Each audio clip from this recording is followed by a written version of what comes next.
आज का वीडियो इस विषय पर आधारित है कि धारा 125 सीआरपीसी में इसकी उपधारा 3 के अंतर्गत वसूली की प्रक्रिया किस प्रकार अमल में लाई जाती है। तो दोस्तों, आज का हमारा ये वीडियो, यदि आपका कोई भी भरण पोषण का आदेश हो रखा है तो आपको बहुत ही ज़्यादा सावधानी से इसको देखना है और समझना है। दोस्तों, बिना समय बर्बाद किए हम इस वीडियो की जो विषय सूची है उसके ऊपर चलते हैं। सबसे पहले हम देखेंगे कि 125(3) सीआरपीसी के प्रावधान क्या है। उसके बाद हम देखेंगे कि इसका जो प्रार्थना पत्र है वो कब लगता है, और इसके बाद हम ये देखेंगे कि इसमें जो नोटिस जारी होते हैं उसकी क्या प्रक्रिया है, और वसूली की प्रक्रिया में लिमिटेशन क्या क्या है। और इसके बाद हम ये देखेंगे कि धारा 125 सीआरपीसी के केस में जो कोर्ट में जो वसूली की प्रक्रिया होती है वो किस प्रकार की जाती है, और जो वसूली के वारंट है वो कैसे जारी होते हैं, और इन वसूली के वारंट को कैसे कैंसिल कराते हैं, इसकी प्रक्रिया क्या होती है।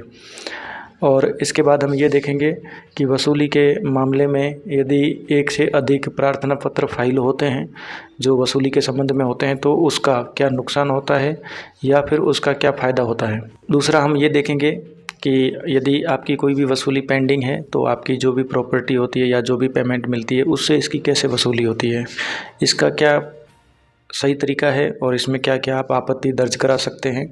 और सबसे अंत में हम देखेंगे कि कई सारी अन्य जो सावधानियां हैं वो आपको क्या क्या रखनी है। दंड प्रक्रिया संहिता की जो धारा है 125, उसकी उपधारा 3 के अंतर्गत क्या प्रावधान किया गया है।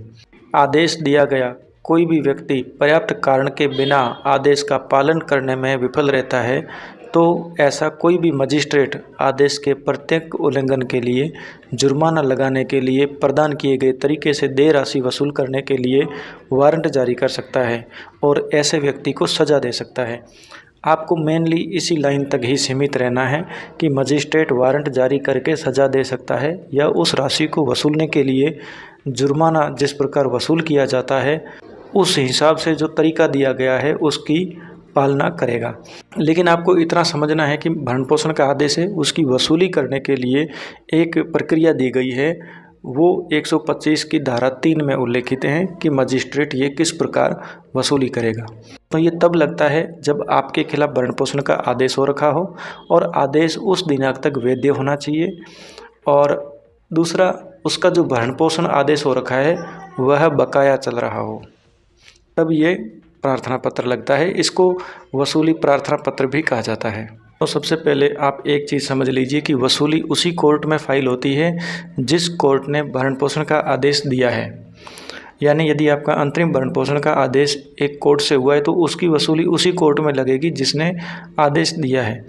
बाद में मान लीजिए कि आपकी जो मूल फाइल है वो किसी दूसरे कोर्ट में चली जाती है और वहाँ से मूल फाइल में फाइनल आदेश होता है, तो आपका जो फाइनल आदेश का वसूली का प्रार्थना पत्र है वो दूसरे कोर्ट में लगेगा जिसने फाइनल आदेश दिया है। तब तक जो भी वसूली फाइल होगी अंतरिम भरण पोषण की वो आपकी पहले जिस कोर्ट ने आदेश दिया है उसी में लगेगी। वसूली का जितना भी प्रार्थना पत्र लगता है उसमें वसूली प्रार्थना पत्र अंतर्गत धारा 125(3) सीआरपीसी का विषय लिखा होता है। ऊपर यदि अंतरिम भरण पोषण है तो उसका टाइटल लिखा होता है, और यदि मूल फाइल में आदेश हो रखा है तो मूल फाइल का जो केस नंबर है वो भी लिखा रहता है। वसूली किस आदेश के संबंध में है उसका उल्लेख भी टाइटल के साथ में किया जाता है, और यहाँ तक भी कहीं पे लिखा होता है कि आदेश कौन सी डेट को हुआ है, जिससे कि ये स्पष्ट रहे कि आदेश इस डेट को हुआ था, ये अंतरिम भरण पोषण का आदेश था या फिर ये मूल फाइल का आदेश था। तीसरा मुख्य बिंदु यह है कि प्रार्थना पत्र में भरण पोषण आदेश का हवाला, बकाया राशि का विवरण और बकाया का समय तारीख लिखा होता है।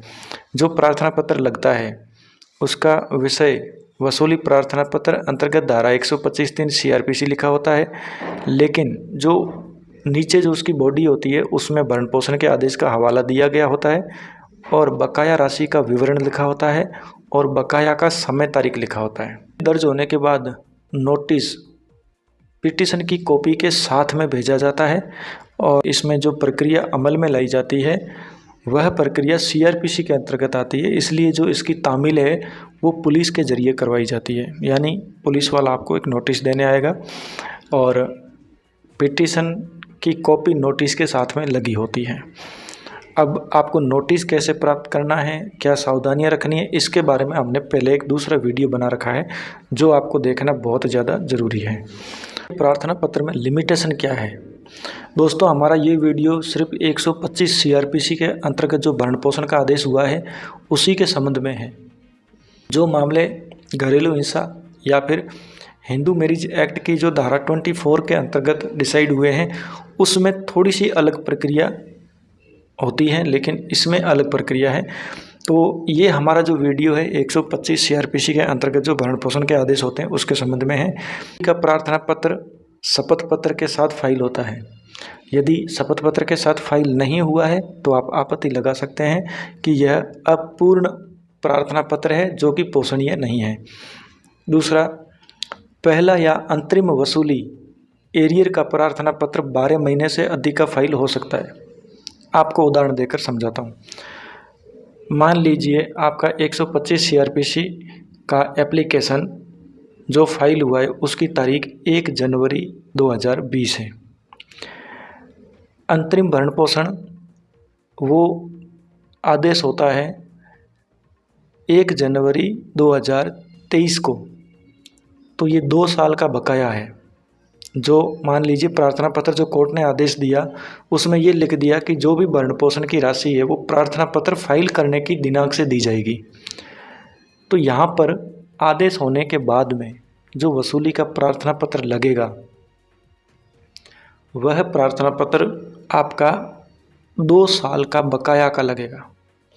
यदि कोर्ट ने लमसम का आदेश नहीं दिया है, जैसे कहीं पर बहुत ज़्यादा टाइम का यदि बकाया ना निकले, इसलिए कोर्ट ये कहते हैं कि प्रार्थना पत्र इस तारीख को फाइल हुआ और अब आदेश दिया जा रहा है, बीच में कोरोना आ गया था या कोई और अन्य कारण भी रहे थे, इसलिए संपूर्ण जो बकाया है जो पिछला टाइम गुजर गया उसका लमसम 1 लाख रुपये, 50,000 रुपये, 25,000 रुपये आदेश दिया जाता है। ऐसे भी आदेश हुए हैं। लेकिन यदि कोर्ट ऐसा नहीं लिखता है कि आपका जो प्रार्थना पत्र फाइल करने की तारीख से आज तक जो भी आपका बकाया है 2 साल का, इसके लिए वसूली का प्रार्थना पत्र एक भी लग सकता है जिसमें आपसे 24 महीने का भरण पोषण मांगा जा सकता है। लेकिन आप इसको किस्तों में दे सकते हो, एक साथ देना ज़रूरी नहीं है। आप कोर्ट को ये बता सकते हो कि मेरा इतना देने का सामर्थ्य नहीं है। मान लीजिए आपका 10,000 रुपये का आदेश हुआ है तो आप 12,000, 15,000, 20,000 जो भी आप हर महीने आदेश से जो भी ज़्यादा पैसा दोगे वो एरियर में शामिल होगा और वो उसको जो बकाया है उसका भुगतान माना जाएगा। वसूली प्रार्थना पत्र 12 महीने से अधिक का फाइल नहीं होता है। मान लीजिए कि आपका अंतरिम जो भरण पोषण का था वो वसूली पूरी हो गई, उसके बाद में जितनी भी वसूली लगेगी वह 12 महीने से अधिक की नहीं लगेगी। मान लीजिए कि आपका जो भरण पोषण का आदेश हुआ था उसके बाद 1 साल से अधिक का समय निकल गया है, तो जो समय निकल गया है उसका एरियर उसको नहीं मिलेगा। इसलिए जिस तारीख को बकाया ड्यू होता है उस तारीख के अंदर का आपको 1 साल के अंदर के पीरियड का आपको क्लेम करना होता है। वसूली एक साथ जारी नहीं रह सकती है। जैसे एक वसूली आपकी चल रही जिसमें भुगतान कर रहे हो, जब तक वो वसूली में पूरा भुगतान या पूरी वसूली नहीं हो जाती दूसरी वसूली पेंडिंग रहेगी। दोनों वसूली के प्रकरण में एक साथ वसूली नहीं की जा सकती। जब एक की पूरी हो जाएगी तब दूसरे की वसूली शुरू होगी। किसी का भरण पोषण का आदेश हो रखा है और जिस महिला के पक्ष में ये आदेश हुआ है उसकी मृत्यु हो जाती है तो यह आदेश उसकी मृत्यु की तारीख से ख़त्म हो जाता है। जो एरियर बाकी रह गया उसको वो क्लेम नहीं कर सकती, वो ख़त्म माना जाएगा। ये पर्सनल अधिकार है, ये हस्तांतरित नहीं होता है। कोई भी चाहे उसकी बेटी हो चाहे उसकी माँ हो, वो 125 सीआरपीसी में भरण पोषण प्राप्त नहीं कर सकती कि उसकी बेटी की मृत्यु हो गई है तो भरण पोषण उसको मिलना चाहिए या बकाया जो एरियर है वो उसको मिलना चाहिए। ऐसा कोई नियम नहीं है। कहीं पर हमने ये देखा है कि जो महिला है जिसके पक्ष में भरण पोषण का आदेश हो रखा है वो महिला कहीं और रहती है, दूसरे शहर में रह रही है या वो विदेश चली गई है, तो उसके पुत्र या उसकी पुत्रियां या उसके वकील ये कहते हैं हमारे खाते में इनका पैसा ट्रांसफ़र किया जाए, तो इस प्रकार का कोई प्रावधान नहीं है कि हस्तांतरण के जरिए कोई भरण पोषण की राशि मांग सके।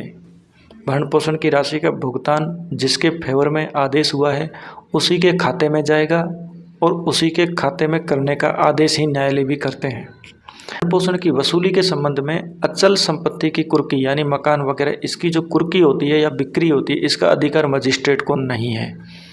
यानी मजिस्ट्रेट सीधे तौर पर भरण पोषण की वसूली के लिए किसी के भी मकान की कुर्की या बिक्री नहीं करवा सकते।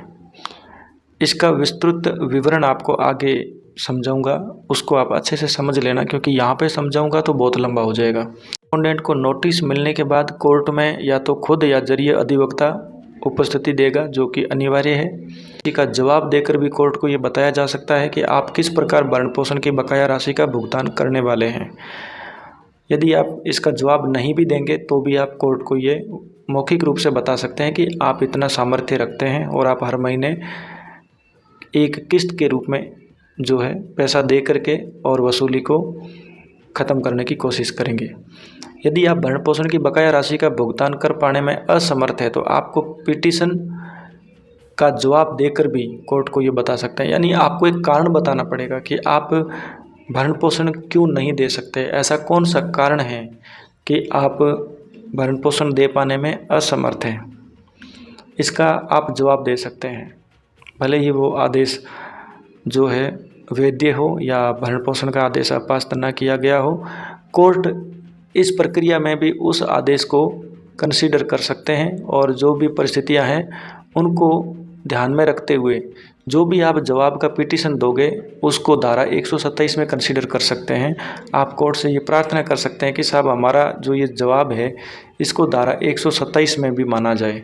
और इसमें चूँकि वो प्रक्रिया एक अलग प्रक्रिया है, लेकिन आप प्रार्थना पत्र दे करके कह सकते हो कि हमारे पास पैसा नहीं है और हम ये चाहते हैं कि ये आदेश को अपास्त किया जाए, क्योंकि हमारा सामर्थ्य पैसे देने का अब नहीं बचा। आप दौरान प्रक्रिया बकाया राशि का भुगतान कोर्ट के आदेशानुसार और अपनी सामर्थ्य अनुसार ही करें। जब 125(3) के उपधारा 3 के अंतर्गत वसूली की प्रक्रिया चल रही होती है तो समय समय पर जैसा भी कोर्ट आपको आदेश करें और आप जैसा अपना सामर्थ्य रखते हैं उस हिसाब से ही बकाया राशि का भुगतान कर सकते हैं। आप कोर्ट से समय भी मांग सकते हैं। यदि आप असमर्थ हैं देने में तो फिर कोई मतलब नहीं है, फिर तो जो प्रक्रिया है कोर्ट की उस हिसाब से कोर्ट करेगा, आपको तो क्या करना है। कोर्ट में बकाया राशि का भुगतान कोर्ट के आदेश के अनुसार और अपनी सामर्थ्य के अनुसार ही करें, ज़्यादा टेंशन लेने की ज़रूरत नहीं है। दोस्तों, वसूली वारंट का नाम आपने पहले भी कई बार सुना होगा और यदि आप कोर्ट की प्रक्रिया से थोड़ी बहुत वाकिफ़ हैं तो आपको ये पता होगा कि वसूली का वारंट क्या होता है। चूँकि यह एक प्रकार का अधिकार पत्र होता है जिसमें मजिस्ट्रेट अपनी शक्तियों का प्रयोग करने का आदेश देता है।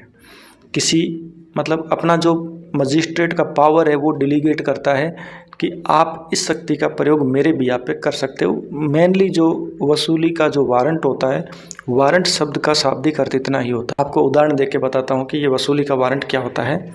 वसूली का प्रार्थना पत्र जब फाइल हो जाता है और कोर्ट को ये लगता है कि व्यक्ति जानबूझ के बचने की कोशिश कर रहा है और ये बकाया राशि का भुगतान जानबूझकर नहीं करना चाहता, तब ये वारंट जारी कर सकता है।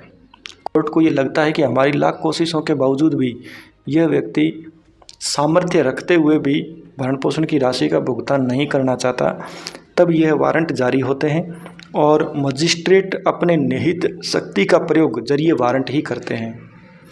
मजिस्ट्रेट के पास यानी कोर्ट के पास एक निर्धारित फॉर्म होता है, उसमें कॉलम भरे जाते हैं कि आपका कितना बकाया है और इस फॉर्म के जरिए सबसे पहले सीआरपीसी की धारा 421 के तहत जो शक्तियाँ प्रदान की गई है उनका प्रयोग किया जाता है।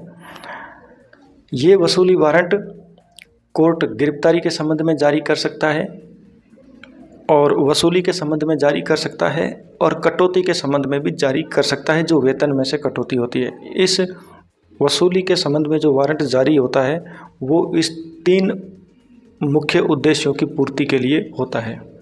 यदि आप कोर्ट में उपस्थित नहीं होते हैं तब भी गिरफ्तारी के लिए वारंट जारी होता है। यदि बकाया राशि की वसूली पूर्ण हो जाती है तो वसूली का वारंट स्वतः ही कैंसिल माना जाता है, या फिर उसको आप प्रार्थना पत्र दे करके कैंसिल करने का कोर्ट से प्रार्थना कर सकते हैं। वसूली वारंट का निष्पादन जब तक नहीं होता तब तक वो प्रभावशाली होता है। सीआरपीसी की धारा 421 के तहत निहित प्रावधानों के अनुसार ही वसूली वारंट का निष्पादन किया जाता है। आपको धारा 421 सीआरपीसी पढ़नी पड़ेगी, या फिर आपको जो इलाहाबाद हाई कोर्ट का एक निर्णय है इसमें इसका विस्तृत विवरण दिया गया है कि वसूली का वारंट किस प्रकार अमल में लाया जाता है, इसकी क्या प्रक्रिया है और ये किस प्रकार कार्य करता है। इलाहाबाद हाई कोर्ट ने रामानंद बनाम हीरालाल अपील की संख्या है 1698 वर्ष 1990, जिसका निर्णय 30 सितंबर 2022 को आया था। आप इसका अध्ययन कर सकते हैं, इसका लिंक डिस्क्रिप्शन में है और इसको हम हमारे टेलीग्राम ग्रुप में भी भेज देंगे। एक से अधिक वसूली के प्रार्थना पत्र फाइल किए जा सकते हैं। एक फाइल में वसूली पूरी होने के बाद दूसरी पर वसूली की कार्रवाई शुरू होगी। 2 फाइलों में एक साथ वसूली कभी नहीं हो सकती और ये विरुद्ध नियम है, ये सारे कोर्ट को पता है। और यदि इस प्रकार की कोई भी प्रक्रिया होती है तो आप प्रार्थना पत्र दे सकते हैं कि मेरी पहली वसूली ये थी, इसमें जब तक वसूली पूर्ण नहीं हो जाती तब तक दूसरी वसूली की फाइल को स्थगित रखा जाए। यदि आपका तलाक का मामला पेंडिंग चल रहा है तो वसूली की कार्रवाई को ज़्यादा पेंडिंग नहीं रखना चाहिए, जितना जल्दी हो सके बकाया को क्लियर करने की कोशिश करनी चाहिए। इससे ज़्यादा और कोई नुकसान नहीं है और कोई फ़ायदा भी नहीं है। जहाँ तक हो सके जब तक आपका 125 सीआरपीसी का भरण पोषण का आदेश वैध है, वो कैंसिल नहीं किया गया है या कम ज़्यादा नहीं हुआ है, तो आपको भरण पोषण जो भी आपका सामर्थ्य है उस हिसाब से आप देते रहिए और कोशिश कीजिए जितना जल्दी ख़त्म हो जाए। कई बार हमने ये देखा है कि कोर्ट द्वारा वसूली की कार्यवाही में प्रॉपर्टी या वेतन से वसूली के आदेश दिए जाते हैं, तो मुख्यतः जो सरकारी सेवा में कार्यरत है या जिनको वेतन मिलता है वो इस प्रकार के आदेश को कैसे रोक सकते हैं, तो उसके संबंध में हम आपको जो भी गाइडलाइंस है वो हम देने की कोशिश करते हैं।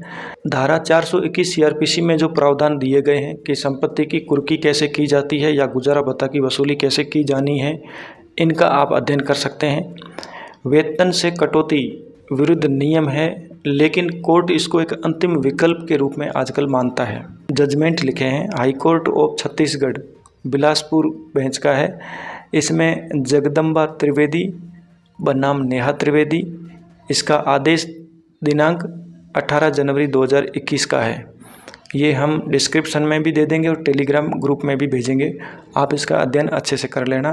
धारा 421 सीआरपीसी के जो प्रावधान है उसका विस्तृत विवरण दिया गया है, आपको समझ में आ जाएगा। दूसरा निर्णय अखिलेश भार्गव बनाम रंजना भार्गव है। ये राजस्थान हाईकोर्ट की जयपुर बेंच का डिसीजन है।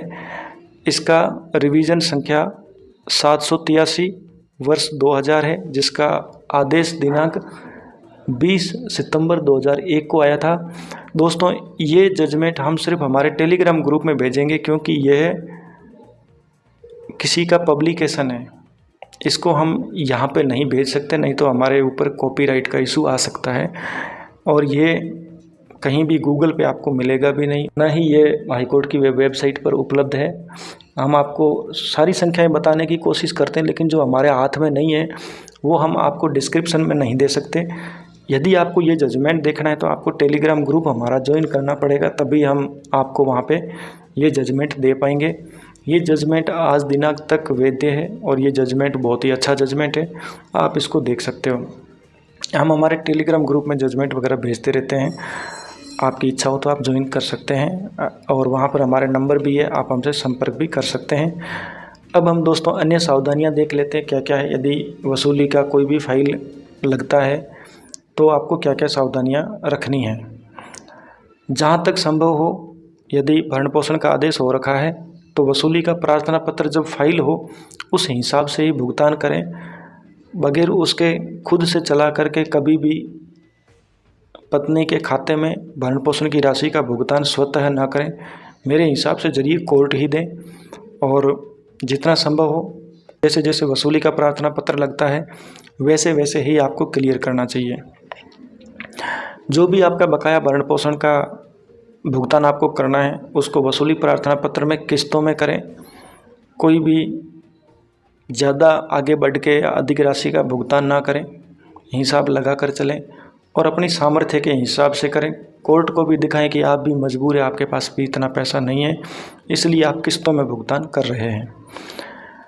जब भी आपको बकाया भरण पोषण की राशि का भुगतान वसूली की फाइल के अंतर्गत करना है तो आप एक अपना अलग बैंक खाता खोल के रखेंगे और उसी बैंक खाते का चेक दे कर के ही भुगतान करेंगे। ये सबसे सुरक्षित तरीका माना गया है।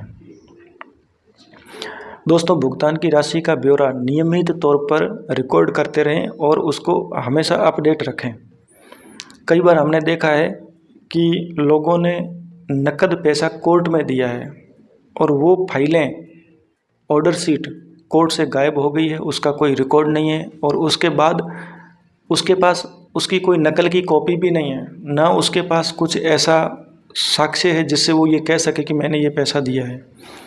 इसलिए हमारा निवेदन यही है, आप बैंक खाता अलग खोलिए, चेक के जरिए भुगतान दीजिए और हमेशा जो भी आप भुगतान देते हो उसका अपने पास एक रिकॉर्ड अपनी डायरी में मेंटेन रखिए।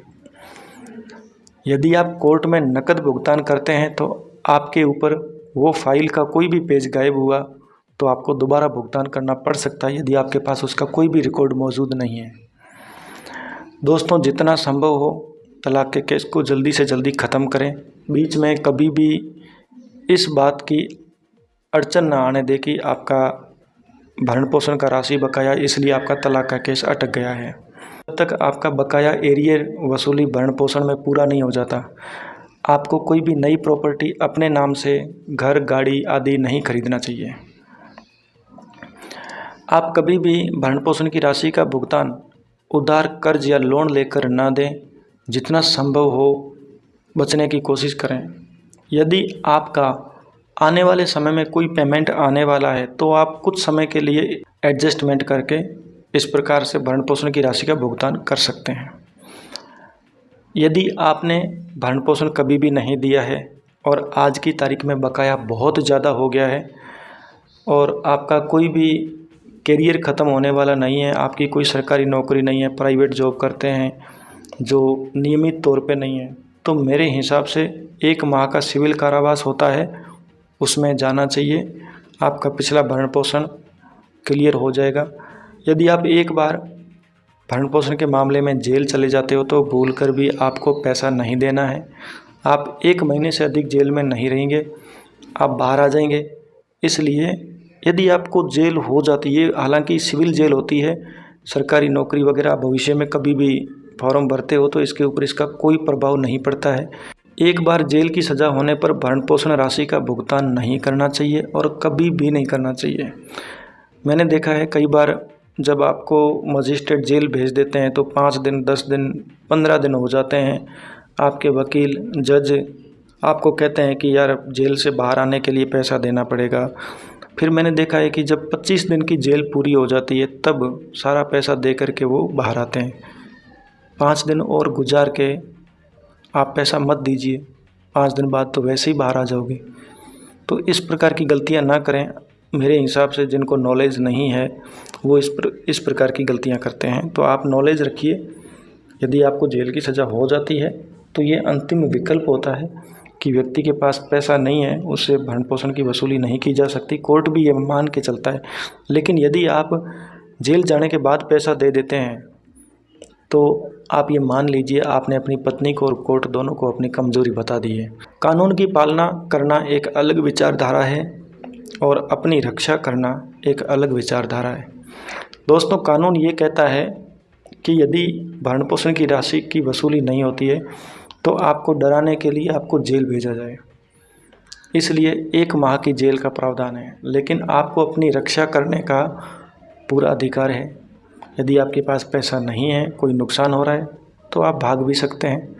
आपको लगता है कि कानून आपकी नहीं सुनेगा, प्रार्थना पत्र लगाइए, कोशिश कीजिए। जब सारे रास्ते बंद हो जाए तो आप भाग लीजिए। कानून ऐसा कुछ भी नहीं है कि कानून आपको मार देगा, कुछ नहीं है। आप एक बार कानून फॉलो कीजिए, आपका डर पूरा दूर भाग जाएगा। इसलिए आपको टेंशन लेने की ज़रूरत नहीं है। जब आदेश तक आप पहुंच गए, आदेश हो गया, आदेश चल रहा है, आप भरण पोषण चाहे दो चाहे मत दो, कोई फ़र्क नहीं पड़ता। दे सकते हो तो दीजिए, नहीं दे सकते हो तो कानून आपको 1 माह का सिविल कारावास देता है। इसका कहीं कोई आपके ऊपर बुरा प्रभाव नहीं पड़ता है। आप एक बार होके आइए। भरण पोषण जब देना ही नहीं है तो 1 महीना आपको सरकार बिठा के खिला रही है तो टेंशन क्यों ले रहे हो। सिविल कारावास में बहुत अच्छी फैसिलिटीज़ मिलती है। आप ये मान के चलिए जैसे आप किसी होटल में गए हो, उस प्रकार की फैसिलिटीज़ मिलती है। 1 महीना आप रहिए, आ जाइए। ये आपको 12 मैंने ऐसे कई लोग देखे हैं जो 12 महीने की पूरी वसूली लगी होती है। 1 महीना सिविल कारावास में जाते हैं, 11 महीने बाहर रहते हैं, अपना जॉब करते हैं, अपना नियमित तौर पे काम करते हैं। उन लोगों ने शादियाँ भी कर रखी है, क्या फ़र्क पड़ता है। आप अपना प्राइवेट काम कर रहे हो, 1 महीने के लिए छुट्टी चले गए, कोई बात नहीं, कोई फ़र्क नहीं पड़ता है। यदि आप 11 महीने काम करके जो लड़की आपकी ज़िंदगी में है उसको 1 महीना जेल में रहने के दौरान नहीं खिला सकते, तब तो फिर आपकी ज़िंदगी में जीने का भी कोई मकसद नहीं होना चाहिए। तो दोस्तों हमारा यही कहना है, 11 महीने की वसूली लगती है। 1 महीने आप सिविल कारावास काट लीजिए, आपका भरण पोषण वैसे ही माफ़ हो जाएगा। जब आप 1, 2, 3 बार ऐसा कर लोगे तो सामने वाली पार्टी को पता है मिलना वैसे ही कुछ है नहीं, तो मैटर वैसे ही ख़त्म हो जाएगा। कौन क्या कर लेगा, जज भी, कोर्ट भी सब डिले हो जाते हैं। पैसा मिलना ही नहीं है, बंदा 1, 2 बार चला गया है, तीसरी बार भेज के क्या कर लोगे, वो वसूली पेंडिंग